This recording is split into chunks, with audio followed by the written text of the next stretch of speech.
Iniwan ka ba ng taong mahal mo at sinaktan ang inyong damdamin?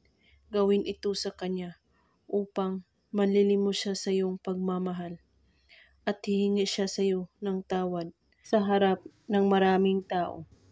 Kailangan mo lang ay isang rosas, limon, panulat at panghiwa. Kunin mo ang rosas at limon.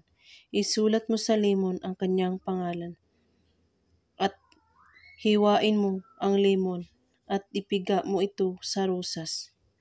At pagkatapos, hawakan mo ang rosas sa iyong kamay at usalin ito. Rosas na may limon na akin ginagawa.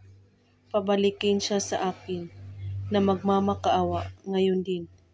Habang ginagawa mo ang spell, ay pakakaisipin mo siyang mabuti na bumalik sa iyo. At pagkatapos, tanggalin ang mga petals ng mga rosas at ibabad ito sa tubig at saka gawin ito ng pabango sa inyong sarili. Maghintay lamang ng ilang segundo, sila ay magpaparamdam sa iyo. Babalik siyang magmamakaawa at manlilimos sa inyong muling pag-ibig.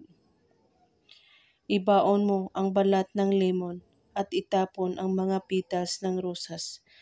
Gawin lang ito kahit anong oras at araw, basta't buo ang inyong paniniwala sa paggawa at walang ibang iniisip at pagdududa. At kung may katanungan po kayo ay magko-comment lang po sa baba. Maraming salamat sa panonood. May God bless us.